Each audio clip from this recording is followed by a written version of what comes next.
Seigneur éternel, nous te rendons grâce parce que tu nous donnes le privilège de pouvoir nous réunir ensemble pour écouter ta parole, pour recevoir de toi la nourriture que tu as mis en réserve pour nous, pour l'aujourd'hui de nos vies. Seigneur, pour ma part, je me place devant toi simplement pour te dire que je veux m'effacer devant toi, afin que ce soit toi qui parle à nos cœurs, qui touche nos cœurs, qui sème dans nos cœurs ta parole de vie. Germer, Seigneur, par ton esprit, et que la puissance de la vie du Christ puisse se manifester en nous, à travers nous, par nous, Seigneur. Et dans ces temps de privilèges que nous avons, nous ne voulons pas oublier tous nos frères qui sont persécutés à cause de leur foi, qui sont mis à mort, qui sont emprisonnés, qui sont torturés, Seigneur. Te demandons de les assister par ton esprit, au nom de Yeshua. Amen. La Bible nous dit que toute parole est bonne pour instruire, pour corriger, pour reprendre. Et il ne faut jamais oublier qu'il faut prendre la Bible, non pas comme un livre qui nous raconte de belles histoires, qui va nous donner des petites leçons de morale pour savoir comment il faut vivre, des petites choses un peu bucoliques, un peu jolies.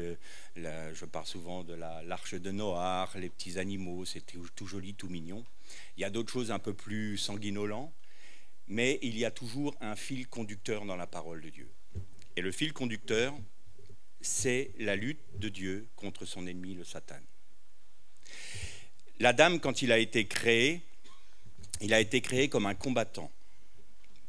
Il a été créé dans une dimension temporelle, la nôtre, de manière à lutter contre Satan dans une dimension temporelle. Et si nous prenons la Bible comme un livre de petites histoires, nous n'allons pas comprendre qu'elle est une parole éternelle et qui a une résonance éternelle. Et que chaque événement, chaque récit qui est compilé dans la Bible est toujours l'histoire de cette lutte et de cette œuvre que Dieu manifeste pour sa créature qu'est l'homme, de manière à montrer et démontrer son amour envers sa création. On va faire une petite série d'études sur Gédéon. On va voir qu'il y a plusieurs niveaux de compréhension, parce que autant Gédéon va nous parler de nos églises, mais va parler de notre vie personnelle et va même aller jusqu'à l'eschatologie. Parce que la parole de Dieu est justement une parole d'éternité. Tout est accompli devant Dieu. Nous, ce qui n'est pas encore tangible pour nous, est déjà établi devant Dieu. La Bible, c'est ça. Il faut qu'on le garde à la mémoire de manière à ce qu'on puisse en tirer les plus grandes leçons qui soient. Bien évidemment, il serait très présomptueux de ma part de dire que je vais être exhaustif. Une vie suffirait pas. Si je dois parler du tabernacle, une vie suffit pas. Si je dois parler de la profondeur de Gédéon, une vie suffit pas. Si je dois parler de la dame, une vie suffit pas. Bon, donc je vais laisser à d'autres frères aussi le soin d'apporter des compléments que Dieu leur donne, parce que moi je vais vous apporter une part de ce que Dieu m'a donné, mais ce n'est pas l'ensemble, parce que je n'ai pas la totalité de la vérité pour moi tout seul, c'est une évidence. Et donc c'est la raison pour laquelle le Seigneur veut que nous soyons un, unis, echad, comme on dit en hébreu, de manière à ce que les uns et les autres apportent la part de Christ qui est en eux, de manière à ce que nous puissions aborder la vérité. Aucun homme n'a la vérité dans sa plénitude. Et c'est la raison pour laquelle je dis prenons garde de nous attacher aux hommes. Parce que si on suit toujours le même serviteur, entre guillemets, eh bien, on va avoir toujours une part de Christ, mais on n'aura pas les autres. Et plutôt que de voir nos diverses interprétations comme des moyens de nous battre, des excuses pour qu'on puisse se faire la guerre, parce que mon interprétation ne colle pas avec la tienne, elle n'est pas exactement dans les mêmes cases que la tienne, donc ça ne peut pas être bien. Mais est-ce qu'elles ne peuvent pas être complémentaires? Voilà le problème. Et comme nous, on est très cartésiens, on va automatiquement vouloir avoir un seul récit, une seule interprétation de la Bible. Et là, je vous dis que dans Gédéon, on a, pour notre vie personnelle, pour l'Église et pour l'eschatologie. Alors je vais vous apporter un peu des trois, et peut-être qu'il y en a un, il va dire, ben non, ce n'est que pour l'Église.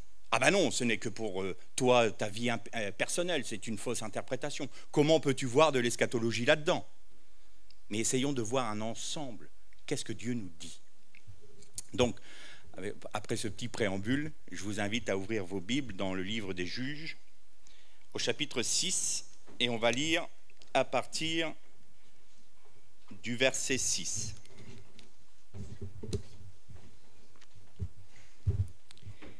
Israël fut très affaibli par Midian, et les Israélites crièrent vers le Seigneur. Lorsque les Israélites crièrent vers le Seigneur au sujet de Midian,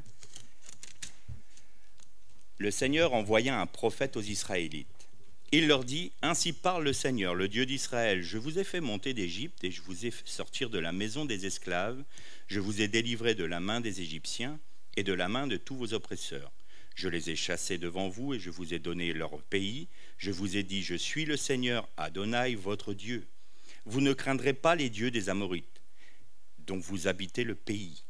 Mais vous ne m'avez pas écouté. » Puis le messager du Seigneur vint s'asseoir sous le térébinthe d'Ophra. Alors le messager, c'est une bonne traduction parce que c'est exactement l'ange. L'ange malach en hébreu est un messager. Donc là, la traduction est intéressante. Bon, ce n'est autre que Jésus. Alors, sur le térébinthe d'Ophra, qui appartenait à Joas, les Biézrites, Gédéon, son fils, battait du froment au pressoir pour le mettre à l'abri de Midian. Le messager du Seigneur lui apparut et lui dit, le Seigneur est avec toi, vaillant guerrier. Gédéon lui dit, pardon, mon Seigneur, mais si le Seigneur est avec nous, pourquoi tout cela nous arrive-t-il? Où sont tous ces actes étonnants que nos pères nous racontent quand ils disent, le Seigneur ne nous a-t-il pas fait monter d'Égypte? Maintenant, le Seigneur nous a délaissés et il nous a livrés à Midian. Le Seigneur se tourna vers lui et dit, va, avec la force que tu as, tu sauveras Israël de la main de Midian. N'est-ce pas moi qui t'envoie? Il lui répondit, pardon, mon Seigneur, mais avec quoi sauverai-je Israël? Ma fratrie est la plus faible de Ménaché. Je suis le plus petit dans ma famille. Le Seigneur lui dit, je serai avec toi et tu battras Midian comme un seul homme. On arrêtera là notre lecture. Sur le plan du peuple de Dieu, on voit quelque chose de terrible. Le peuple d'Israël qui est sorti d'Égypte, qui a connu des heures de gloire par la force de l'Éternel, par la puissance de l'Éternel, se retrouve soumis à ses ennemis. Et le texte un peu plus loin nous dit, ou avant, pardon, Israël était soumis à Midian depuis 7 années. Cette année est toujours le chiffre 7 est toujours un chiffre de plénitude. Pourquoi? Parce que 4, ça représente l'homme. Nous avons les 4 vents, les 4 points cardinaux, les 4 vents de la terre, c'est-à-dire que c'est ce qui est lié à la terre. Et qu'est-ce qui est lié à la terre et qui est gouverneur de la terre normalement? C'est l'Adam, c'est-à-dire l'homme. Et Dieu est 3 fois saint, c'est-à-dire que c'est l'homme, l'unité de l'homme et de Dieu. 7. Et c'est toujours un chiffre de plénitude, de temps, de complétude, je dirais. Vous voyez que quand l'arche de Noé devait être fermée, Dieu a donné encore 7 jours. C'est-à-dire qu'il a rajouté la plénitude de temps à l'humanité pour se repentir. Et là, c'est une plénitude que subit Israël. Et on note une chose, où sont, quand il y a Gédéon qui dit à l'ange, mais où sont ces temps où la gloire de l'Éternel reposait sur nous, où il y avait des miracles, où il y avait des guérisons, on va paraphraser, hein, où il y avait la gloire de Dieu qui se manifestait. N'est-ce pas notre cri aujourd'hui, dans l'église d'aujourd'hui? Mais Seigneur, avant, moi j'ai entendu mes pères dire qu'il y avait telle guérison, il y avait des résurrections des morts, il y avait la plénitude, il y avait des réveils. Et regarde maintenant, ce sont nos ennemis qui gouvernent. L'Église est affaiblie, l'Église est pauvre. Pourquoi est-elle pauvre? Parce que je vous ai ordonné de ne pas adorer les dieux des Amorites. Et vous n'avez pas écouté. En d'autres termes, vous êtes idolâtre. Alors évidemment, on ne va pas faire des grandes statues, quoique. On ne va pas faire forcément des grandes statues de bois ou de pierre, on va s'incliner devant, on ne va pas offrir nos enfants à Moloch, quoique. C'est pas parce que le théâtre, la pièce a changé, le décor a changé, que la réalité n'existe pas. Peut-être que nos générations ont tué plus d'enfants que ne l'ont fait ces pays impies qu'étaient les Cananéens. Donc s'ils ont été jugés, on ne peut pas échapper non plus au jugement. Hier, il nous était parlé de cette loi qui vient de passer. La peine de mort existe toujours en France, elle n'a pas été abolie. La seule différence, c'est qu'avant, on condamnait les coupables, maintenant on condamne les innocents, les faibles. Daniel, dans sa vision, avait 4 fauves. Il y avait un ours, il y avait un lion, il y avait un guépard, et puis une bête fantasmagorique. Et vous notez que toutes nos nations, les empires humains, sont gouvernés avec des cœurs de fauve. Et le fauve a cette particularité de tuer le faible.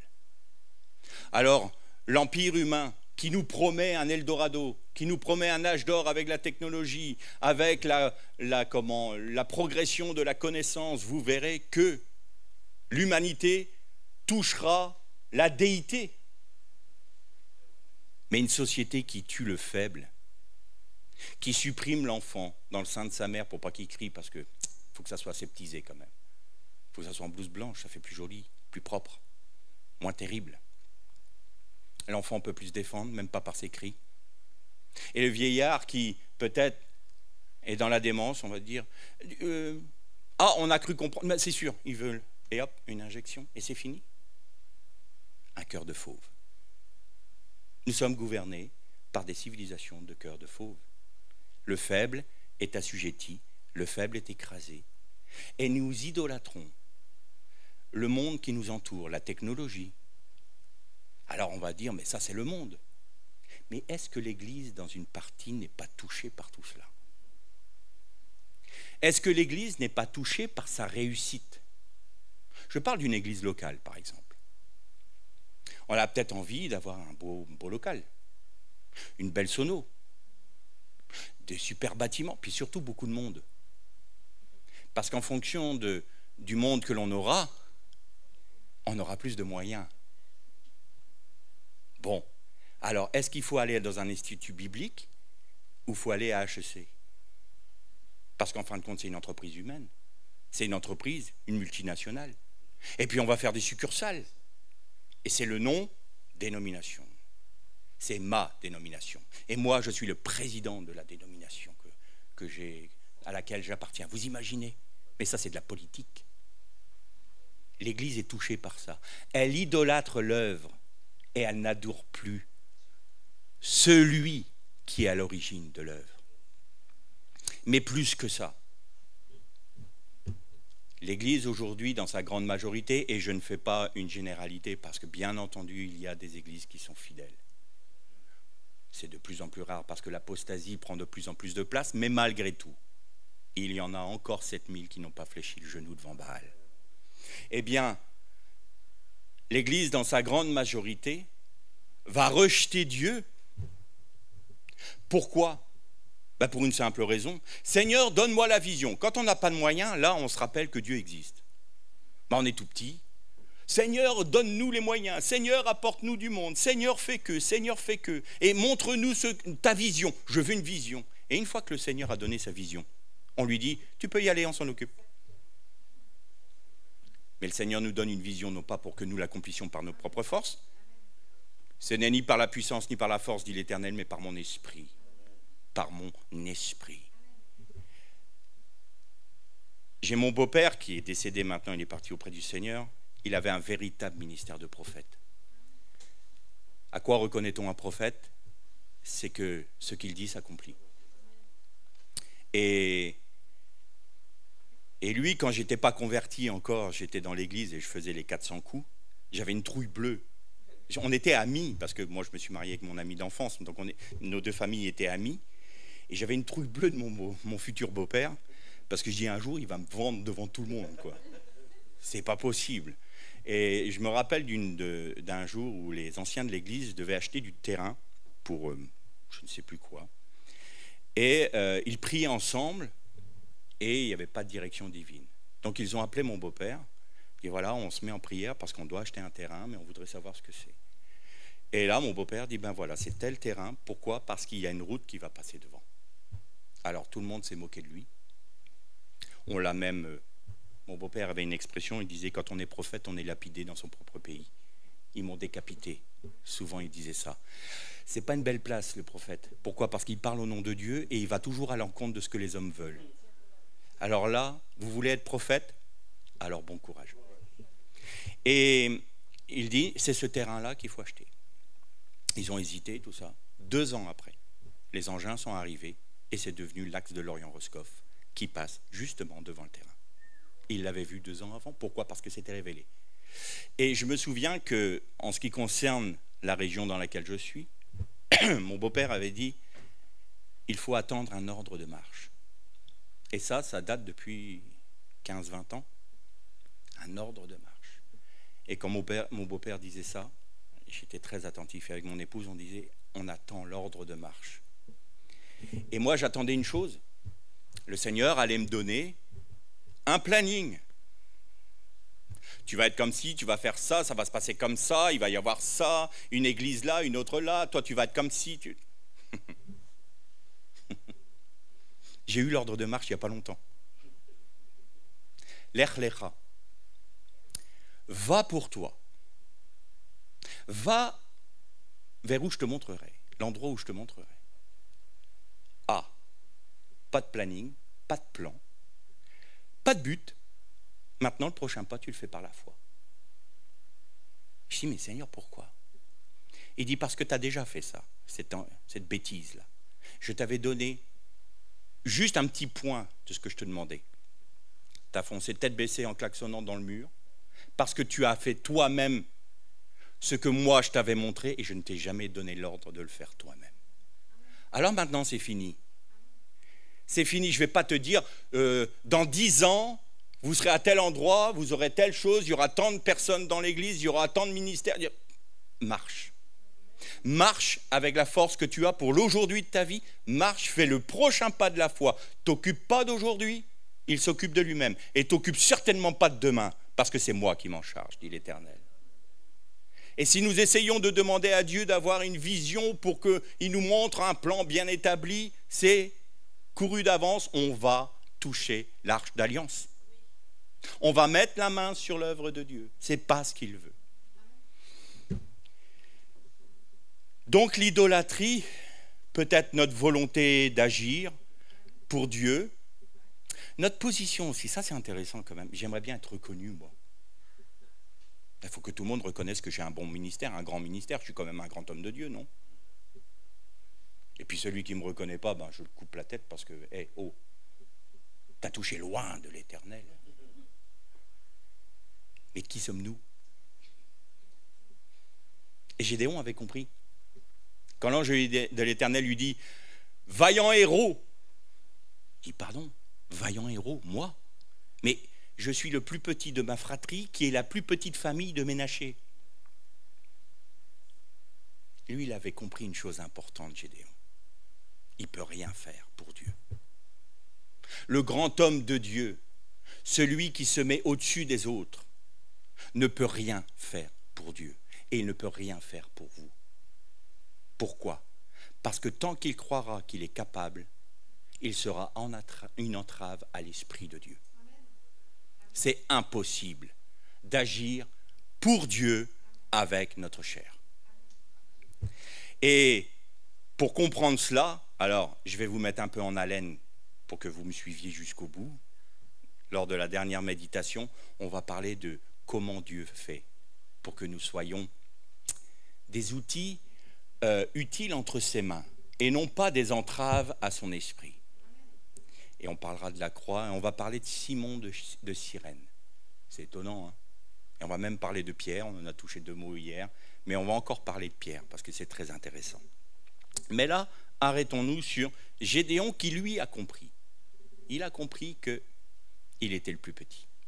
Et il faut la grâce de Dieu. Le peuple de Dieu, donc, était idolâtre et, comme je le dis souvent, les mots qui sont employés dans la Bible, les termes, les nombres, les chiffres ne sont pas anodins. Pourquoi ? Parce qu'ils doivent nous apprendre, ils doivent nous enseigner et nous devons aller fouiller un peu dedans pour comprendre aussi d'autres choses et des profondeurs de la Bible pour comprendre qui sont les ennemis d'Israël. Et il y a 3 ennemis dans l'histoire de Gédéon. On a Midian, on a Amalek et on a les fils de l'Orient. Midian en hébreu, ça veut dire littéralement querelleur. Il n'y a pas que l'idolâtrie qui gangrène l'Église. Je dirais que l'idolâtrie amène la querelle. Parce que c'est ma position qui vaut le coup par rapport à la tienne. Parce que toi tu me dis ça, mais toi ta domination pense ça. Mais moi je préfère penser ça. Moi je préfère penser ceci. Et donc on va se quereller.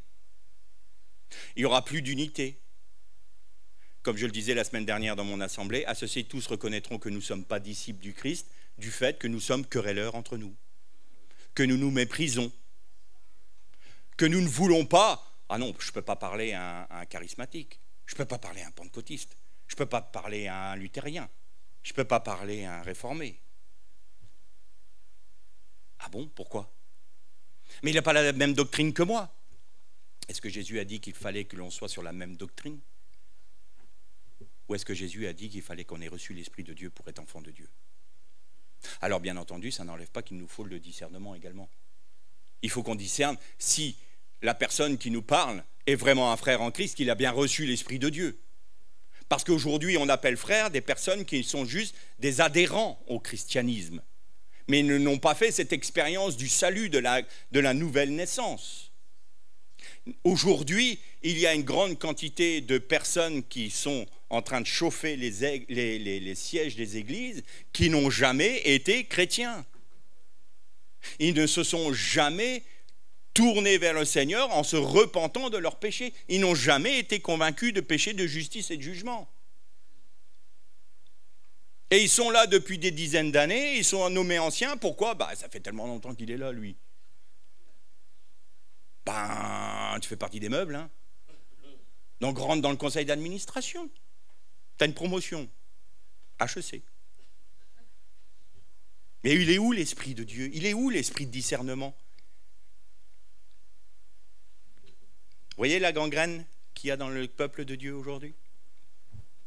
Le manque, la non-soumission à l'Esprit de Dieu, le manque de discernement fait que maintenant, il y a pas des loups qui sont là exprès pour détruire le peuple de Dieu, mais des loups que nous avons laissés s'introduire, que nous n'avons pas voulu reconnaître comme étant des loups, et qui maintenant vont gangréner le peuple. Parce que quelqu'un qui n'est pas sauvé, qu'est-ce qu'il va transmettre ? Il ne peut pas transmettre l'Esprit de Dieu. On va dire, oui, mais attends, quand il prêche, c'est magnifique, il dit des choses qui sont tout à fait correctes et tout ça. Il y a un pasteur américain qui a fait une expérience.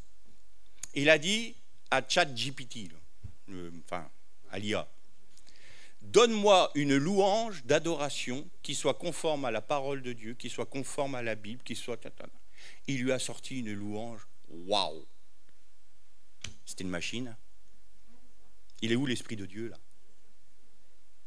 Donc vous pouvez très bien avoir quelqu'un qui prêche très bien et qui ne vit pas un centième du milliardième de ce qu'il dit. À quoi reconnaît-on le ministère de quelqu'un ? Aux fruits qu'il porte. Ce n'est pas parce qu'il nous utilise, le Seigneur, qu'il nous approuve. J'ai appris ça à mes dépens. Seigneur, on me dit qu'on est béni quand je prêche ou quand je... alors Seigneur, tu m'approuves ? Non, je ne t'approuve pas. Non. Encore dernièrement, il m'a dit, tu vois là, sur ce point-là, je suis en total désaccord avec toi. J'ai fait, je ne l'avais pas vu venir celle-là. Alors, on pose la question hier, qui est dans l'épreuve ? Eh bien, on y est. Le creuset, c'est la place idéale pour un enfant de Dieu.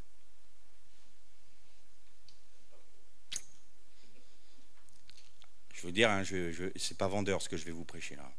Je vais pas vous promettre que si vous mettez 100 € dans la caisse, vous aurez 100 000. Je vais vous dire que si vous voulez être utile à Dieu, il faut falloir que vous mouriez.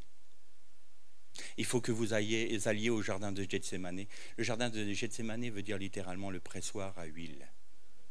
Eh bien, tant que vous n'irez pas dans le pressoir, eh bien, vous ne serez pas utile. Parce que c'est dans le pressoir que l'huile coule.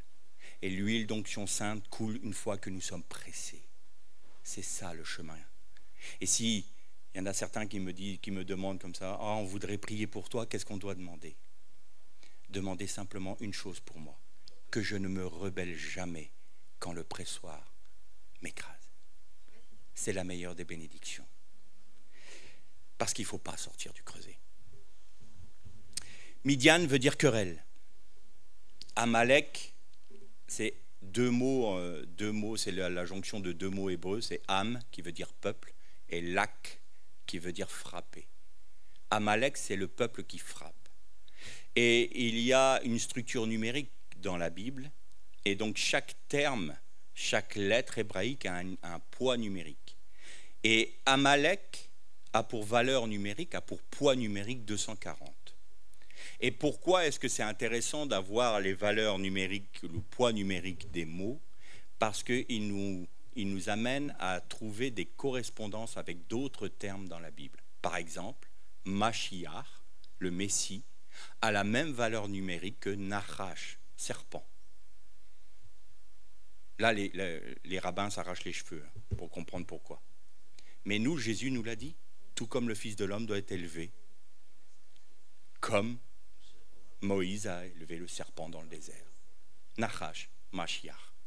Et donc, Amalek a une valeur numérique de 240, et il y a un autre mot en hébreu qui en a un, c'est Safek. Et Safek, c'est le doute. Quand vous doutez, Amalek vous frappe. Quand on doute, on laisse la porte ouverte à un peuple qui nous frappe. Il va nous frapper parce que c'est le mensonge, l'arme ultime de l'ennemi. Pourquoi? Parce qu'il ne lui reste plus que celle-là. Jésus l'a dépouillé au calvaire. Donc, Satan ne peut pas vous toucher sans que Dieu ne l'autorise. Il ne faut pas s'imaginer une seule seconde que Satan a du pouvoir sur vous à partir du moment, je précise bien une chose, à partir du moment où vous êtes un enfant de Dieu. Si vous êtes un adhérent, vous avez vu la lumière, vous avez regardé, il faisait bon, c'était impeccable, bah tiens, je fais partie du club, je vais rester, ça ne marche pas. Mais si vous êtes un enfant de Dieu racheté par grâce et qui est né de nouveau par l'Esprit de Dieu, aucune action de l'ennemi ne peut venir dans votre vie sans que Dieu n'y soit, ne le permette du moins. Mais ça ne veut pas dire non plus que Dieu va empêcher l'ennemi de vous toucher. Moi, on m'a rétorqué ça dernièrement. On m'a dit non, c'est pas vrai, l'ennemi ne peut jamais me toucher. Je dis ah bon, t'as pas lu le livre de Job alors? Parce que le livre de Job, non seulement Dieu laisse Satan le toucher, mais en plus c'est lui qui incite Satan. Dis donc, t'as vu mon serviteur Job? J'ai envie de dire, oh, Seigneur, qu'est-ce que tu fais là? T'es en train de... Mais oui, pourquoi? Parce que moi, je veux apprendre à Job quelque chose de très profond. Alors, je veux qu'il désespère totalement de sa propre justice. Parce qu'il s'est appuyé sur les œuvres que j'ai faites pour lui. Il ne s'appuie plus sur moi depuis tout un temps, là. Alors maintenant, il faut que je lui enlève tout. Il faut que je laisse Satan le toucher. Et il va désespérer. Et il y a deux plans dans l'histoire de Job. Le premier plan, c'est que Job va glorifier Dieu. Donc Dieu a laissé sa gloire entre les mains de Job à ce moment-là. Et il va glorifier Dieu en disant, l'Éternel a donné, l'Éternel a repris, que le nom de l'Éternel soit glorifié. Donc, Job, à travers la souffrance, a quand même glorifié Dieu en dénonçant Satan. Mais ensuite, Dieu a fait une œuvre pour Job. Avant, mon oreille avait entendu parler de toi, mais depuis que j'ai passé toutes ces épreuves. Et quelles épreuves? Je dis, Seigneur, je veux accepter le creuset, mais si je peux éviter d'être Job, ça m'arrange. Eh bien, quelles épreuves il a vécues. Mais après, qu'est-ce qu'il disait? Mais mon œil t'a vu maintenant. Ça y est, j'ai compris qui tu étais. Je suis rentré dans une connaissance de ta propre personne bien plus grande qu'avant. Donc, ce n'est jamais pour nous détruire, c'est pour nous instruire. Alors on va dire, mais pourquoi est-ce qu'on est instruit par la souffrance? Pourquoi Dieu nous corrige comme ça? Il nous corrige parce qu'on est des enfants. Ses fils et ses filles. S'il ne nous corrige pas, nous ne sommes ni ses fils ni ses filles. Alors soyons, allez, j'ose le mot, soyons joyeux dans l'épreuve. Je vous avais dit que ça ne serait pas porteur. Soyons joyeux, pourquoi? Parce que nous sommes considérés par Dieu comme des fils et des filles. L'épreuve n'est pas là pour nous détruire, l'épreuve est là pour nous émonder. L'épreuve est là pour nous purifier. Vous avez vu, il y a eu tout un cheminement hier, on parlait des disciples, et on parle du feu. Alors nous, dans le monde évangélique, aujourd'hui, le feu, c'est la puissance. Vous savez, ce qui va consumer tout. Le feu dans la Bible, ce n'est pas la puissance. Le feu dans la Bible, c'est le jugement. Alors, les disciples, ils sont passés par le jugement. Ils sont passés par le crible. Satan vous a réclamé. Tiens, bizarre. Satan vous a réclamé pour vous cribler comme du froment. Et Dieu dit oui. Oh. Et oui, il y a des moments où Satan nous réclame. Et Dieu dit oui. Vas-y, criblez. Ah, bon. Alors, ils ont été criblés. Et puis, ils sont arrivés au moment de Shavuot, la Pentecôte. Et il y a des langues de feu qui se sont posées sur eux. Vous savez ce que c'est, les langues de feu? C'est au moment où ils ont parlé en langue, dans différentes langues, pour que tous les Juifs qui venaient de la diaspora puissent les comprendre. Eh bien, les langues de feu, c'est notre parole qui est purifiée par le jugement de Dieu. Et parce que vos langues ont été purifiées par le jugement de Dieu, que toutes les scories humaines ont été détruites, maintenant vous pouvez être mes témoins dans les nations. Et donc quand vous allez parler, même avec des langues que vous ne connaissez pas, eh bien vous allez parler de la gloire de Dieu parce que vous êtes purifiés. Vous avez accepté le feu du jugement. Être baptisé de feu, croyez-moi, si vous faites cette prière, Seigneur va répondre. Mais ce n'est pas ce que vous attendez. Il faut être sûr qu'on le veuille. Mais c'est une grâce. Je vous conseille de la faire. Donc, à partir du moment où ils ont été criblés, où ils ont désespéré d'eux-mêmes, où ils sont arrivés au point de Gédéon, alors ils commencent à être utiles pour Dieu. Gédéon ne veut pas se mettre en avant. Il dit, moi je suis le plus petit, je suis en train de faire mon travail là, et tu me demandes de travailler pour toi. Mais écoute, non, moi j'ai trop désespéré de moi. Pourquoi?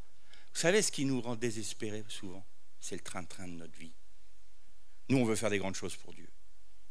Seigneur, je vais me lever. Seigneur, je vais évangéliser ma région. Je vais implanter des églises. Et il va y avoir un...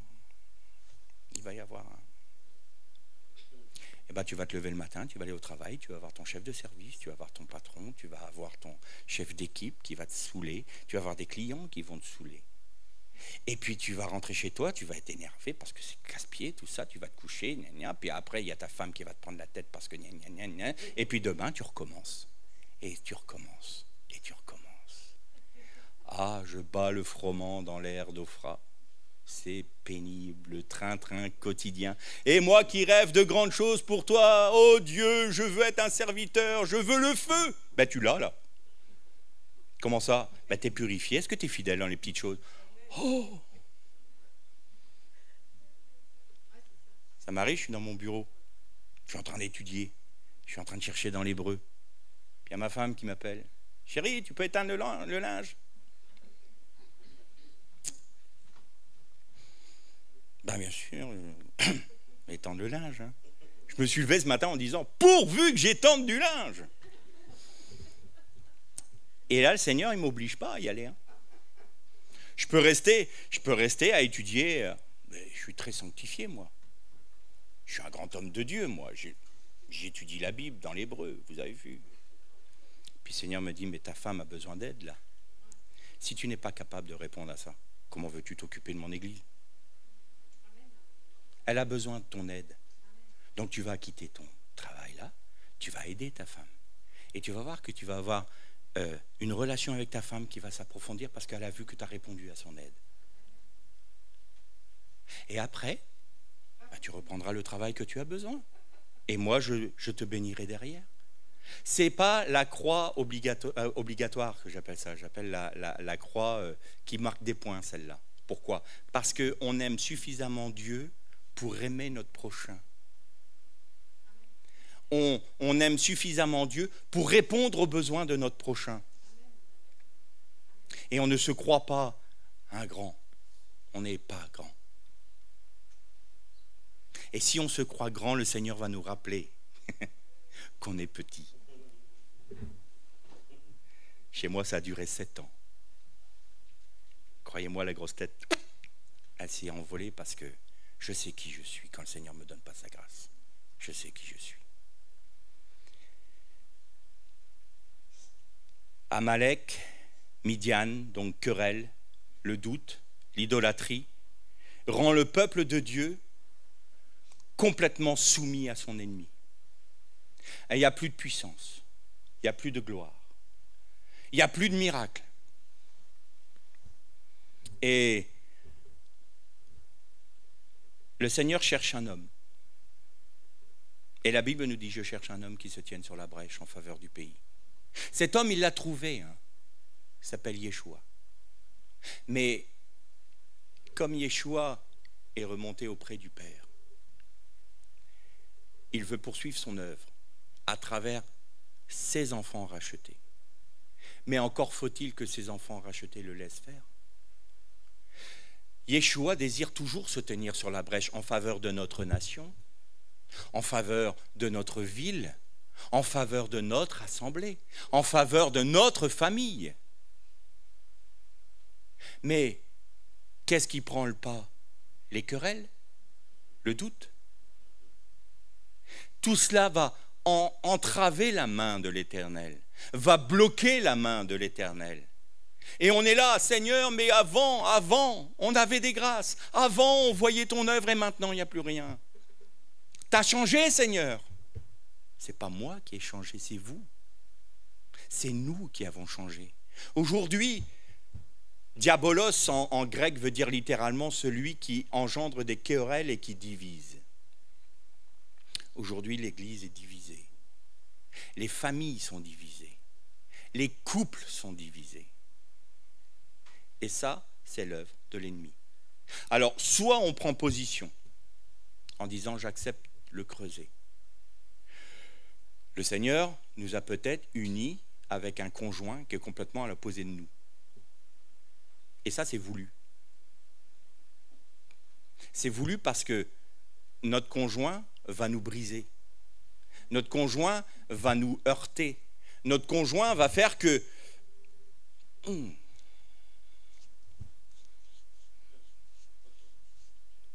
Il y a des moments où tu as envie de dire, punaise, je la colle au mur, quoi. Et le Seigneur te dit, oui, c'est le but, c'est son boulot. C'est son boulot de te briser. C'est son boulot de faire en sorte que ce qui est mauvais en toi, parce que tu mets un vernis de bons sentiments, « Ah, Seigneur, ma chérie, je t'aimerai jusqu'au bout de ta vie. » Celle-là commence à me gonfler. Jusqu'au bout de quoi? Elle n'a pas dit comme je voulais, elle n'a pas fait comme je voulais, elle n'a pas dit... C'est pas ce que j'attendais, quoi. Moi, je veux une femme qui soit à l'image de ce que moi j'imagine. Je ne veux pas qu'elle ait sa personnalité. Je veux qu'elle colle avec ce que moi j'ai envie. Et puis vice-versa, hein, ça marche dans les deux sens, hein, évidemment. Et puis là, on est là. Seigneur, la chose la plus simple, hein, c'est, vous savez quoi, c'est... Hey. Bon, on ne peut pas divorcer. Reprends-la. Je dis ça parce que je l'ai entendu. Oui. Ou alors, c'est impossible de vivre avec cette personne. C'est impossible parce que notre chair est là. C'est impossible parce qu'on ne veut pas comprendre l'autre. C'est impossible parce qu'on n'accepte pas l'autre tel qu'il est. Par contre, on accepte, nous, on veut bien que le Seigneur nous accepte comme nous sommes. Seigneur, je suis faible. Eh oui, t'es faible. et ta femme et ton époux, quand il est faible, pourquoi tu lui tapes dessus? Dans les assemblées, les frères, ah, il y en a, on accroche tout de suite, hein. Ça marche. Et il y en a d'autres, ah, c'est un petit peu plus tendancieux. Puis tu en as d'autres, franchement, oh, ce frère ou cette sœur, oh là là, dès qu'elle s'approche. Mais c'est selon leur boulot. Que l'on soit tous brisés, que l'on soit tous heurtés, émondés. C'est le creuset. Et à partir de là, nous n'avons pas d'autre choix que de dire au Seigneur, je veux aimer de ton amour. Moi, je ne suis pas capable. Souvent, je lui dis, hein, Seigneur, il y a des personnes, je ne peux pas les voir en peinture. Et je dis, Seigneur, c'est non seulement je ne peux pas, mais je n'ai même pas envie de l'aimer. C'est... Je n'ai même pas envie. Mais toi, tu l'aimes, Seigneur. Et moi, je veux aimer comme toi, tu aimes. Parce que l'amour humain, il est volatile. Ça marche quand tout cadre, tout va bien dans le meilleur des mondes. Mais le jour où il y a des épreuves. Vous avez noté que les couples explosent souvent quand il y a un drame qui se passe. Parce qu'il n'y a pas de fondement. Plutôt que de se raffermir entre eux et de se soutenir mutuellement. Non, ils s'accusent mutuellement de l'épreuve qu'ils traversent et ils se déchirent. Dans l'Église, c'est la même chose. Dans les nations, c'est les mêmes choses. On veut toujours que nos prérogatives prennent le pas sur celui de l'autre. Or, la Bible nous dit, tu dois respecter l'autre. Tu ne dois pas être une pierre d'achoppement pour l'autre. C'était ma méditation de la semaine dernière dans mon église. Je prenais cet exemple de Paul qui disait, il y en a certains qui peuvent manger toutes les viandes qui se trouvent donc dans l'agora, on appelle ça. Donc c'est le marché. Et il faut savoir qu'à l'époque, dans l'agora, on vendait toutes sortes de viandes, et notamment les viandes sacrifiées aux idoles. Donc vous ne saviez pas si la viande avait été sacrifiée à une idole ou une autre, on ne savait pas trop. Et donc il y avait des chrétiens qui disaient, moi je peux manger de toutes les viandes qui sont sur le marché, il n'y a pas de problème, parce qu'en Christ, je prends ma nourriture avec reconnaissance, la terre appartient à l'Éternel, tout est pur devant Dieu en Christ. Et il y en a d'autres qui sont moins affermis dans la foi, vont dire, non, moi je ne peux pas pour cas de conscience. Alors je prenais cet exemple de deux frères qui marchent, et puis il y en a un qui va acheter de la viande et qui lui dit, ah, top, attention, cette viande-là, elle a été sacrifiée aux idoles, hein, fais attention. Alors, même si moi je garde cette liberté de dire, c'est pas grave, en Christ tout est purifié, je vais restreindre ma liberté pour ne pas être une pierre d'achoppement pour mon frère. Et dire, ah, d'accord, ok. Donc là, c'est un cas de conscience. Et Paul dit bien, ce n'est pas à cause de votre conscience que vous n'allez pas manger cette viande-là, mais à cause de la conscience de votre frère. Donc, vous restreignez votre liberté pour que l'autre ne soit pas dans le trouble. Et ça s'apprend quand on apprend à connaître les autres, à se préoccuper de l'autre, à trouver que l'autre est aussi plus grand que nous, parce que je dis toujours, Christ qui est en Gérard, en Max, en Jacques, il est plus grand que moi. Hein. Et Christ qui est en moi est plus grand que vous. Nous sommes tous plus grands les uns que les autres. Il n'y a aucune possibilité pour un être humain, un enfant de Dieu racheté par grâce, de se glorifier de ce qu'il a reçu. Parce que tout est don. Donc il n'y a pas de grands hommes de Dieu, ça n'existe pas. Il n'y a pas de grands serviteurs. D'ailleurs, je vais vous donner, vous n'avez aucun magistère dans la Bible, vous avez noté? C'est que des ministères. Dans l'Empire romain, les magistrats étaient ceux qui avaient un statut très élevé. Les ministères, c'était ceux qui étaient préposés au lavage des pieds et au nettoyage des latrines. Donc, quand on dit qu'on a un grand ministère, c'est qu'on est passé des toilettes au lavage des pieds. C'est glorieux, hein? Donc, il faut arrêter de se prendre le melon, ça n'existe pas. Je terminerai cette première étude par le fait que nous trouvons un homme qui a compris qu'il n'était par lui-même, qu'il n'avait pas de valeur pour l'œuvre de Dieu, qui a compris qu'il ne pouvait rien faire par Dieu, à part laisser Dieu agir. Et puis nous trouvons un peuple qui est dans le désarroi. Tout comme aujourd'hui, et tout comme beaucoup de chrétiens dans leur propre vie sont dans le désarroi. Seigneur, je ne comprends pas. Ta parole, elle dit ça, mais moi je ne le vis pas. Ta parole, elle promet ça, mais moi je ne le vis pas. Moi un jour, ma Bible, je l'ai jetée. Parce que je crie. J'étais quelqu'un de calme. Je criais, tout ce que tu as écrit là, Seigneur, je ne le vis pas. Donc ça... Et je l'ai jeté. Vous voyez, hein, je ne suis pas un grand homme de Dieu. Et le peuple est dans le désarroi, nous sommes dans le désarroi, parce qu'il y a le doute, parce que nos motivations ne sont pas bonnes devant Dieu. Souvent, nos motivations ne sont pas pour la gloire de Dieu, mais pour la nôtre. Nos motivations, c'est de réussir dans l'œuvre de Dieu, se faire un nom, être utilisé pour des dons. Moi, j'ai remarqué qu'il y a beaucoup de personnes, beaucoup de chrétiens qui demandent le don de guérison, le don de prophétie, le don de puissance, mais le don de magnanimité, pas beaucoup. Celui, vous savez, il y a un don qui existe, celui qui donne avec amour, qui donne sans compter. Ça existe. Il n'y a pas beaucoup de monde qui demande, Seigneur, donne-moi le don de donner tous mes biens. Et pourtant, c'est un don de l'esprit. Quelle est notre motivation? Quelle est notre motivation? Les querelles, le doute. Et là, maintenant, on va rentrer dans la solution de Dieu. Ça sera la prochaine fois. Mais on va comprendre que le Seigneur ne permettra pas que l'homme se glorifie dans la restauration de son peuple. Et on va parler de vainqueur. On va parler de la croix. De toute façon, je ne sortirai jamais de ce texte, de cette logique. Paul n'en sortait pas. Je n'ai eu d'autre chose parmi vous que Jésus-Christ et Jésus-Christ crucifié. Donc, je continuerai à parler de la croix, même si ça saoule, mais c'est comme ça. Je continuerai à parler de péché, je continuerai à parler de repentance, je continuerai à parler de réelle conversion. Pas d'adhésion.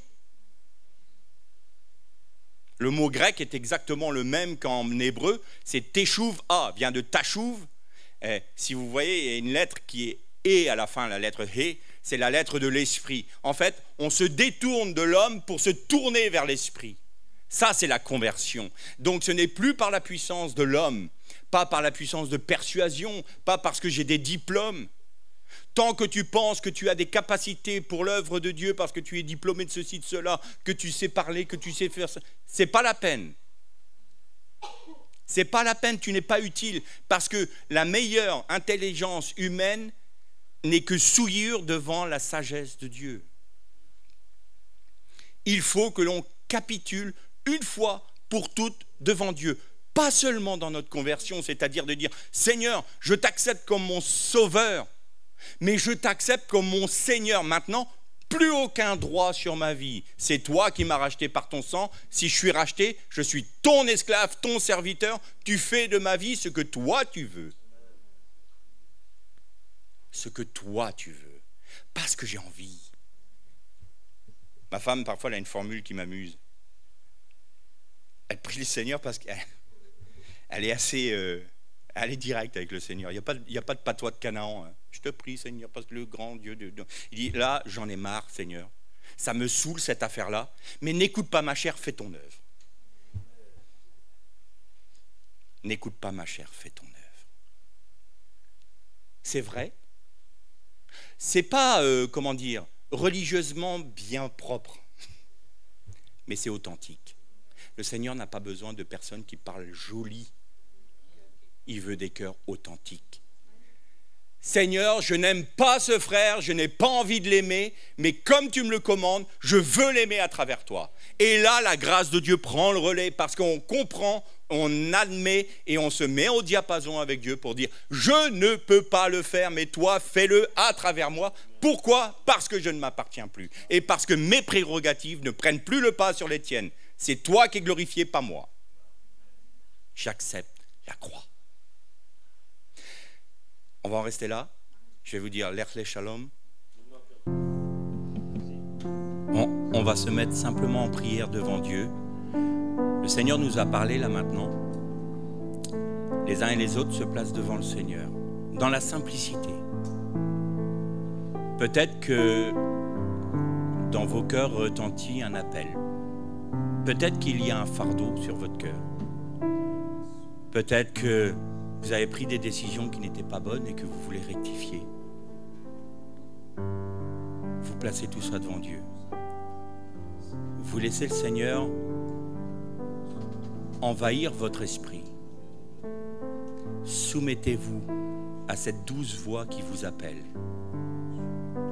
Viens mon enfant, approche-toi du trône de la grâce. Tu n'es pas indigne parce que le sang du Christ te rend digne. Il y avait un très beau cantique tout à l'heure qui était « Je rentre dans le lieu très saint par le sang de l'agneau ».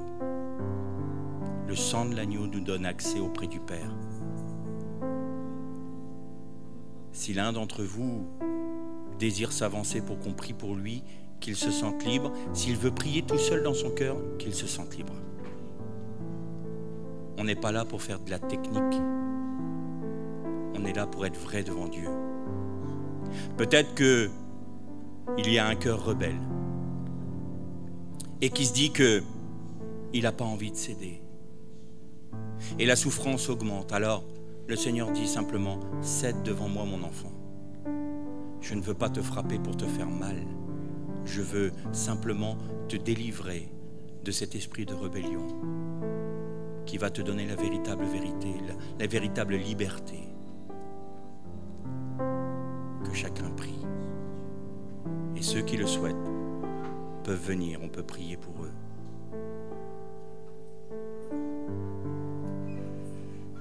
Que ton nom soit loué, Éternel, Dieu 3 fois saint. Tu es le Dieu de toute éternité, que ton nom soit élevé, soit magnifié, soit glorifié. Toi seul es digne de louange et d'adoration, ô Éternel en Jésus-Christ. Sorai shora kan sorenstein forgain. Sorai shora.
querelle, que tout esprit de doute, que tout esprit de division soit chassé du milieu de nous, Seigneur. Et que ton esprit de réconciliation en Jésus-Christ puisse nous animer, Seigneur. Ô Dieu, nous voulons être au bénéfice de la prière de Yeshua. Je te prie, ô Père, pour qu'il soit un, comme nous sommes un. Seigneur, je ne doute pas que la prière de mon Seigneur a été exaucée. Et si je ne le vis pas, c'est que je m'en suis moi-même mis à part. Seigneur, nous n'acceptons pas aucun esprit de discorde, de division, de querelle, d'incompréhension, de rancune et de rancœur, de se manifester au milieu de nous. Répare ce qui a été brisé, répare les liens brisés, Seigneur. Tu es le réparateur des brèches.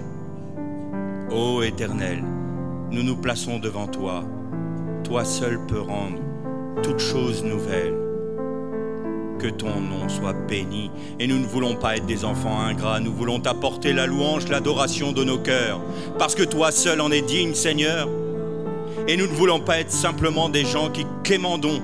Mais nous voulons t'honorer, te glorifier et te magnifier parce que tu réponds à nos prières. Nous voulons t'apporter la louange et l'adoration dans l'intercession. Nous ne voulons pas être irreconnaissants, Seigneur. Sois béni.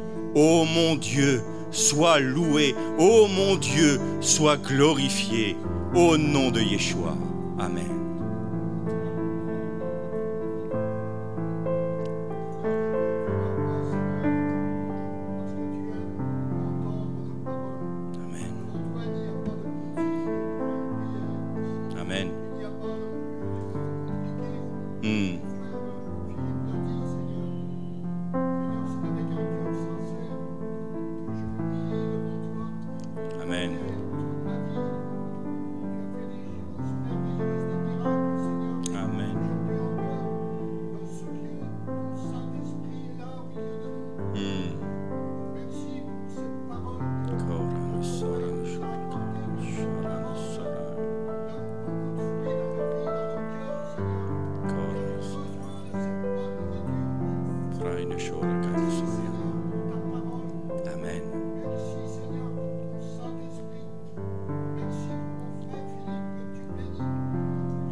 Amen. Amen.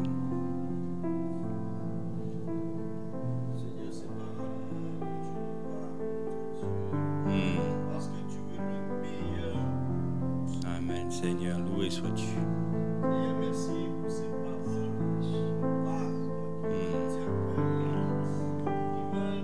Qui nous dérangent. Soran shara Qui nous dérangent. Si shoran si te console. Disait Jean-Baptiste, il faut que tu passes et que nous puissions Amen. Amen. disparaître. Pardon, Seigneur, nous avons souvent fait par nous-mêmes et nous avons échoué. Nous te demandons pardon, mais maintenant nous disons, Seigneur, fais pour nous. Amen. Oh, toi, fais que tu sois vu, reconnu, entendu, toi. Et pas nous. Amen. Amen.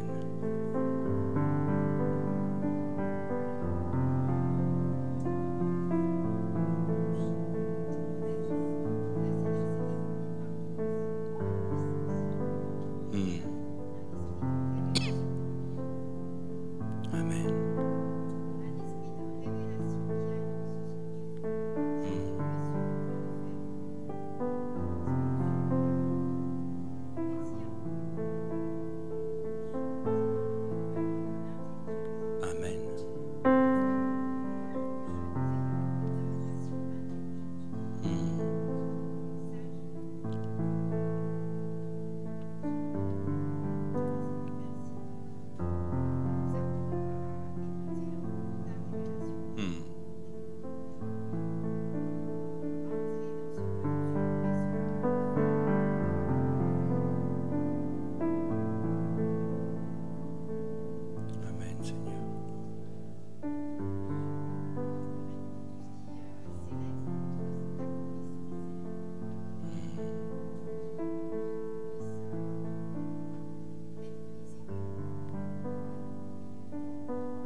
bénédiction particulière dans la communion des frères, c'est dans l'unité, dans la communion, que l'Éternel se plaît.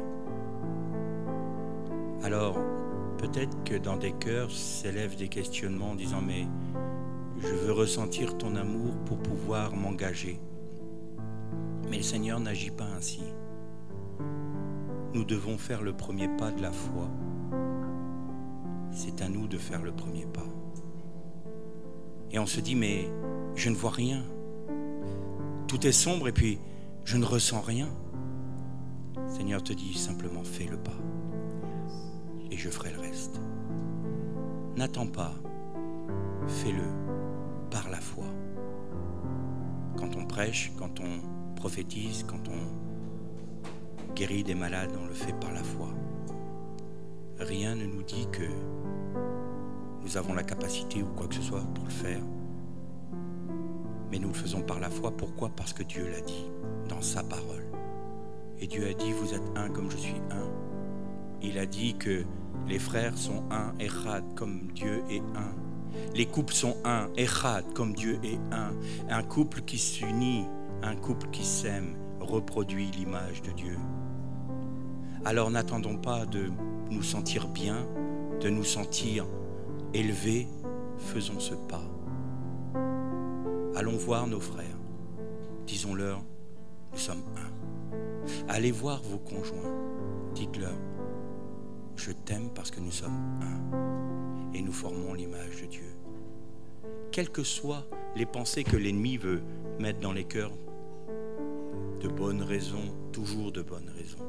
Oui, mais il a fait ça, il a fait ci, elle a fait ci, elle a fait ça. Elle ne m'a pas respecté, il ne m'a pas respecté. Chassez tout ça. Dites simplement, Seigneur, je refuse ça pour ma vie. Mon frère qui m'a heurté, peut-être qu'il souffrait. Peut-être qu'il n'était pas dans une bonne journée parce que, waouh, ça tabasse parfois. Et puis il m'a peut-être parlé rudement. Puis tout d'un coup, je lui dis, mais tu sais quoi? Peu importe, je t'aime de l'amour du Christ. Je fais le pas de te dire je t'aime, même si je ne le sens pas. Mais je fais ce pas. Et vous verrez que l'amour de Dieu va vous inonder. Et vous allez vous dire, mais comment ça se fait? C'est une grâce. C'est marcher par la grâce de Dieu. C'est pas à nous de faire des efforts. On fait juste un pas après l'autre.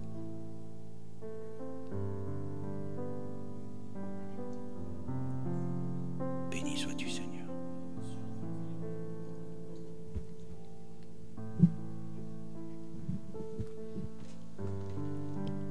En fait, j'ai vu un coq. Après, je me suis posé la question, je me suis dit, qu'est-ce que ça veut dire? Après, j'ai pensé à Pierre, avec le coq a chanté 3 fois. Et Pierre, en fait, a douté. Et il a douté parce qu'il avait peur de déclarer qu'il était chrétien publiquement. Et parfois, le doute, la peur des hommes nous empêche de dire ce que nous sommes réellement. Et ça nous rend hypocrites. On n'est pas authentique devant Dieu parce que nous cachons qui nous sommes. Donc du coup, ce que je pense que le Seigneur veut que nous soyons délivrés de la peur de parler de lui, de la peur de dire qui nous sommes réellement, d'arrêter de nous cacher, de porter des masques et d'être vrai dans le monde. Parce que Dieu cherche des gens qui sont décidés, engagés à porter son nom. Amen. Amen. Amen. Merci, Daniel. On va. Voilà. Je vais revenir sur Max, ce que tu as dit. Ou je crois que c'est Max, mais peut-être c'est pas Max. Rien ne peut nous séparer de l'amour de Christ. Et rien ne peut nous séparer du plan d'amour de Christ. Et il y a quelque chose dans la prière qui me venait plusieurs fois. C'est que parfois, il y a des fausses prophéties et il y a des vraies prophéties. il y a de la fausse connaissance et il y a de la vraie connaissance. Et j'ai sur le cœur, ce qui rejoint ce que tu dis, on est dans une démarche d'être un avec Dieu, Echad, c'est le premier commandement. Et cet attachement que rien ne peut nous séparer de lui, ni la fausse prophétie, j'ai envie de dire, et la vraie aussi. Et bien Seigneur, je te remercie parce que ça va au-delà de ce que nous, dans notre discernement, on pense avoir. Et Seigneur, moi, je te remercie parce que rien n'est au-delà de ce qui a l'amour que tu as pour nous, qui est en nous, et de l'amour de ce que tu as mis dans l'Ecclésia, les uns pour les autres, qui peut nous séparer de toi et de ce plan rédempteur. Et j'avais très fort que la fausse prophétie et la fausse connaissance nous amènent aussi à toi, à ce que tu nous émondes, à ce que nous puissions capter, j'ai envie de dire, ce qu'il y a de vrai, aiguiser notre discernement, aiguiser notre union, aiguiser qui nous sommes et qui est l'autre pour nous et qui tu es pour nous. Et Seigneur, moi je te remercie pour les Amalek, pour les Madianes, pour les fils de l'Orient, parce qu'ils nous aiguisent dans la vérité de qui nous sommes et de qui nous sommes pour nous, pour toi et pour l'autre. Alors Seigneur, merci pour l'enseignement de ce matin et je te remercie infiniment pour le témoignage, pour Philippe qui étend son linge avec joie. Parce que je trouve qu'en fait c'est ça. Et bien Seigneur, merci pour la gratitude, pour nous donner un cœur de remerciement, un cœur ouvert qui ensemence ta parole et la vérité. Alors merci pour ton linge. Je t'en prie. Très intéressant. Très intéressant. Effectivement, les Amalek et les Médianites et les fils de l'Orient étaient là pour justement interpeller le peuple. Et c'est parce qu'ils étaient soumis à Madian, parce qu'ils étaient soumis à Amalek, aux fils de l'Orient, qu'ils ont crié à l'Éternel. Mais comment ça se fait? Alors, ce sont des ennemis, hein, clairement. Mais ils sont aussi des envoyés, des anges. Dites-vous que quand votre frère ou votre sœur vous saoule, que votre conjoint vous saoule, c'est un ange de l'Éternel qui est amené auprès de vous pour vous instruire. Alors ne le giflez pas, il est en mandaté. Il est mandaté par Dieu. On ne le reconnaît pas toujours, mais c'est la vérité. C'est comment ? Exactement. Et il va faire ressortir de vous tout ce que vous ne voulez pas voir. Un jour, le Seigneur m'a dit, et j'en ai apporté un enseignement, c'était à travers la résurrection de Lazare. Vous avez vu que Jésus dit aux gens qui sont autour, roulez la pierre. C'est pas lui qui l'a roulé. Hein. Et le Seigneur, il me disait, roule la pierre de ton tombeau. Ah ouais, mais dedans, ça pue, c'est pas beau à voir. Mais tu vas l'ouvrir, fais-le. Accepte que je t'ordonne d'ouvrir ton tombeau. Regarde de manière virile qui tu es.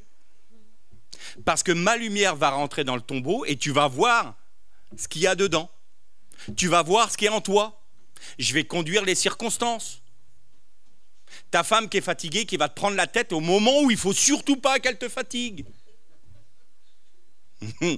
Et tout d'un coup, là, ça monte, là, vous savez, c'est là. Et le Seigneur, il dit, hé, dis donc, il y a encore des relents.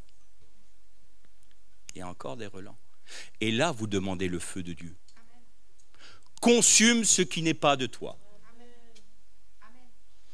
Afin que, après l'incendie, un germe nouveau sorte. Vous savez que les forêts sont bien plus denses et fortes après un incendie, mais avant tout crame. Hein. Alors, est-ce qu'on est prêt à réclamer le feu de Dieu sur nos vies?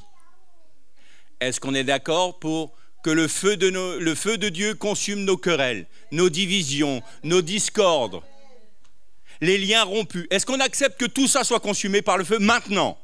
Disons-le au Seigneur. Maintenant, on accepte, Seigneur, ton feu.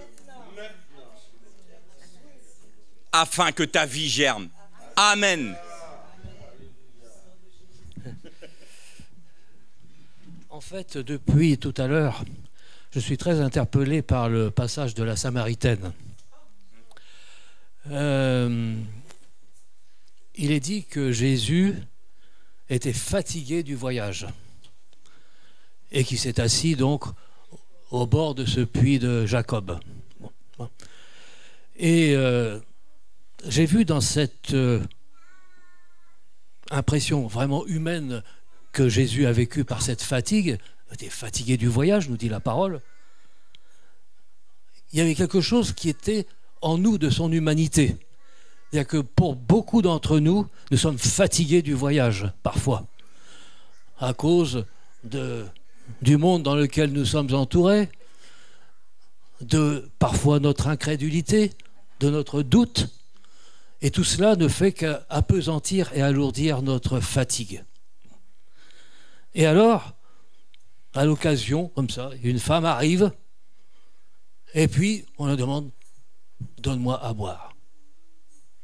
Ça peut être au Seigneur qu'on fait cette demande. « Donne-moi à boire ».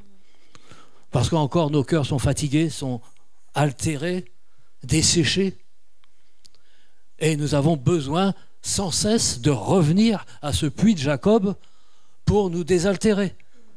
Mais cette eau du puits de Jacob, elle est là depuis des centaines d'années. Elle a abreuvé Jacob, ses troupeaux, sa famille et tout. Mais il a fallu à chaque fois que, fatigués eux aussi, ils reviennent sans cesse à ce puits pour se désaltérer. Donne-moi à boire. On est beaucoup ce matin, je pense, à faire cette demande sans cesse. Donne-moi à boire. Nous avons de plus en plus besoin de cette eau. Mais on se contente de cette eau du puits de Jacob. Et voilà que Jésus donne-moi à boire donc, et il lui dit à cette Samaritaine, si tu connaissais le don de Dieu qui est celui qui te dit donne-moi à boire, tu l'aurais toi-même demandé à boire et il t'aurait donné de l'eau vive. Alors, la femme est étonnée. Tu n'as rien pour puiser. Et le puits est profond. D'où donc aurais-tu cette eau vive? Es-tu plus grand que notre père Jacob qui nous a donné ce puits et qui en a bu lui-même, ainsi que ses fils et ses troupeaux? Jésus lui répondit, quiconque boit de cette eau aura encore soif. Et on a tout le temps encore soif en buvant à cette vieille eau du vieux puits de Jacob, aussi profond soit-il, aussi vénérable soit-il. Le puits de Jacob, c'était un peu comme une religion, une dénomination très respectable. Voilà. Alors, mais celui qui, voilà, il aura encore soif. Mais celui qui boira de l'eau que je lui donnerai deviendra en lui une source d'eau qui jaillira jusque dans la vie éternelle. Hein? Donc le Seigneur nous appelle ce matin, et je me mets dedans, à quitter le rebord de ce puits de Jacob et aller puiser directement à l'eau vive du Seigneur. Hein? Celle qui jaillit du côté percé à la croix de Golgotha, où il est sorti un peu d'eau et de sang. C'est à cette source-là qu'il faut boire maintenant. Hein? Et je vous garantis, je peux vous le dire, vous n'aurez plus jamais soif après ça. Hein? Parce que ça coule sans arrêt. Il n'y a pas besoin d'aller mettre un seau pesant de je ne sais pas combien, de 50 kilos, pour aller puiser au fond du puits et puis tirer à bout de force des bras l'eau pour qu'on puisse s'abreuver. Non, là, il suffit d'ouvrir notre cœur, d'ouvrir notre esprit, et puis cette eau, elle coule directement dans notre cœur et nous rafraîchit et nous renouvelle. Voilà ce que je voulais vous dire ce matin. Amen. Merci. Amen, amen. Excuse-moi. J'avais dit à ma femme, ce séminaire-là sera pas, ce sera le meilleur séminaire qu'on va vivre. Écoutez pourquoi je vous dis ça. J'ai dit à ma femme, les messages qui vont sortir d'ici, c'est d'hommes et de femmes éprouvés. Vrai ou faux? Philippe est passé par le feu. Quand je suis arrivé, j'ai dit, Philippe, j'ai hâte d'entendre ton message. Oui ou non? Oui, c'est vrai. Quand j'ai vu Michel, j'ai dit, Michel, j'ai hâte d'entendre ton message. Parce que ça, c'est des messages de feu. C'est passé par le feu. C'est éprouvé. Donc ça a de la richesse. C'est puissant ce que tu as partagé ce matin. Et je dis à ma femme, ça, ce sera un séminaire spécial. Et c'est bien qu'on soit dans une petite, en petite communauté parce que ça va être aussi un cœur à cœur avec Dieu. Et ça, c'est beaucoup de repentance. C'est un séminaire de repentance. Et je pense que Dieu a emmené ceux que lui veut façonner pour les envoyer. Vous vous rappelez du temps de Gédéon? C'est Gédéon. Il y avait 300 hommes, non? Ah bah oui, c'est Gédéon. On va en parler. Je veux pas trotter. Je veux Ah pas, mais vas-y, oh là là. je veux pas piétiner. Vous voyez? Vous voyez? C'est dans son message. Dieu a trié. Ils étaient 300, je crois.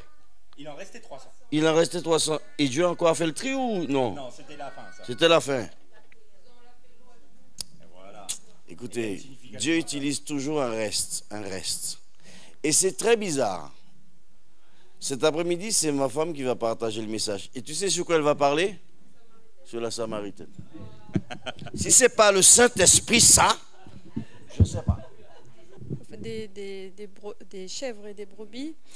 Et en fait, il leur donnait à boire quelque chose de spécial. Et en fait, elles étaient impures, entre guillemets. Elles étaient tachetées. Et là, elles devenaient pures. C'est ça qui me venait pendant que vous parliez, Max. Voilà. Et j'ai dit, waouh, en fait, c'est un peu ça aussi que le Seigneur veut faire avec nous. Il va enlever toutes les taches, puisqu'il vient chercher une église glorieuse, sans tache ni ride. Et voilà, dans l'eau. Voilà, c'est ça. Et le bois vert, enfin, je sais pas, ça me vient comme ça, je sais pas. C'est vrai. Je vais aller l'eau à creuser. Merci. Merci. Oui, mais t'es un bois spécifique dans l'eau. Et...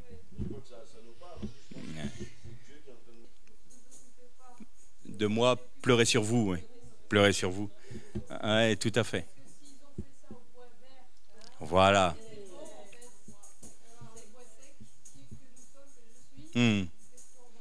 Tout à fait. Il y a un lien avec le rejeton de David. Ah, il y a beaucoup à dire. Mais moi, ce qui me frappe chez c'est ça. Ce qui me frappe chez la Samaritaine, c'est quand même la question de Jésus. C'est elle qui a soif. C'est elle qui a besoin de Jésus. Et le Seigneur lui dit, donne-moi à boire. Est-ce qu'on veut donner à boire au Seigneur? On va dire, mais qu'est-ce que je peux lui apporter? J'ai rien. Si, t'as toi. Est-ce que tu acceptes que Jésus fasse tout dans ta vie? Donne-moi à boire. Il te dit, tu sais, viens. Quitte ce rebord du puits de Jacob. Parce que puits de Jacob, Samaritaine, c'est les 10 tribus d'Israël. 10 tribus d'Israël, elles adoraient le veau d'or. Il y en avait un au nord, un au sud. Et il y avait un autel devant les veaux d'or. Et la Samaritaine dit à Jésus, mais vous dites qu'il faut louer Dieu au temple. Mais nous, nos pères nous disent que c'est ici. Ça, c'est depuis la séparation des 2 tribus après le péché de Salomon. Et Jésus dit à cette Samaritaine, donc à quelqu'un qui est indigne, quelqu'un qui n'a rien compris, parce qu'elle n'est pas au temple, elle n'est pas là où Dieu l'a demandé. Dieu a dit qu'il résiderait dans la maison de l'Éternel à Jérusalem. Et eux, ils étaient à Sichem. Et à Sichem, ils étaient en train de louer autre chose. Et le Seigneur dit à cette Samaritaine, donne-moi à boire. Vous vous sentez indigne? Je me sens indigne. Et le Seigneur Jésus nous pose la question, est-ce que tu veux bien me donner à boire? Est-ce que tu veux bien me donner ta vie? Est-ce que tu veux bien me donner entièrement? Simplement. Parce que si tu te donnes, alors moi je te donnerai de la vie éternelle. Tu n'auras plus jamais soif. Mais c'est toujours ce petit pas de la foi que nous devons faire. Il ne faut pas attendre que le Seigneur nous impose les choses. le Saint-Esprit est une personne tellement délicate. En plus, ça va en féminin, puisque vous savez que Saint-Esprit, nous, c'est au masculin, mais en hébreu, c'est féminin. C'est la Roha Hakodesh, hein. C'est féminin. Et d'une délicatesse telle que jamais il a ou elle imposera sa volonté. Moi, je compare souvent à ce petit effleurement de l'épaule. Quand le Saint-Esprit nous parle, c'est doux, c'est subtil. Et on peut très vite passer parce que c'est furtif. Et le Seigneur dit, sois à l'écoute. Alors l'homme comme Élie, l'Éternel va permettre un tremblement de terre. Il n'était pas dans le tremblement de terre. Va permettre un feu dévorant. Il n'était pas dans le feu. Il était littéralement en hébreu dans le silence doux et subtil. Alors déjà un silence, c'est pas épais, mais doux et subtil en plus, ça commence à pas faire beaucoup. Voilà, il est dans le silence doux et subtil. Quand je venais ici au séminaire, j'étais en conversation avec une sœur qui était dans la tempête. Elle me dit, mais je ne sais plus quoi faire, il faut que je trouve un peu agité. Je dis, tant que tu es agité, ne prends aucune décision. Laisse la poussière retomber. Et tu te places devant le Seigneur, tu donnes tout ça au Seigneur et tu dis, oh, je ne bouge pas une oreille tant que le calme et le repos n'est pas revenu dans mon âme. Il faut que notre âme se remette au niveau de notre esprit, de manière à prendre les bonnes décisions. Et ça, c'est dans le silence doux et subtil de l'Éternel. Donne-lui à boire. Accepte de donner ta vie entièrement, mais entièrement, il en est digne. Il en est digne. Je suis d'accord avec Max.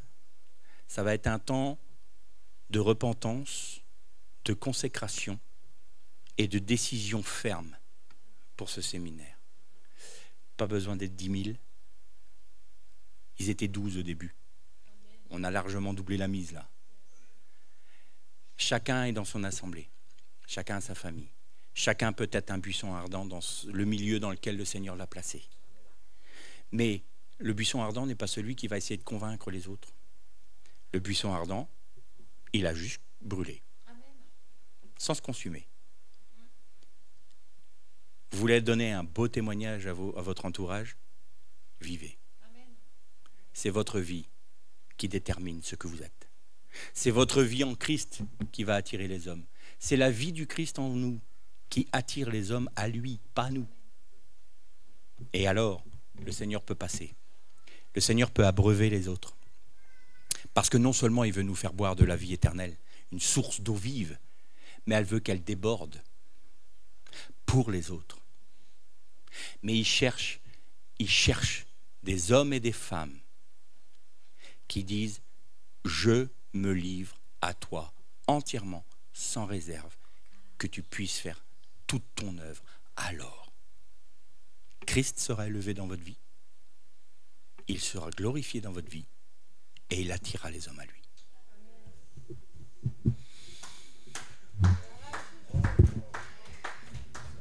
Belle réunion. Ah ouais, belle réunion.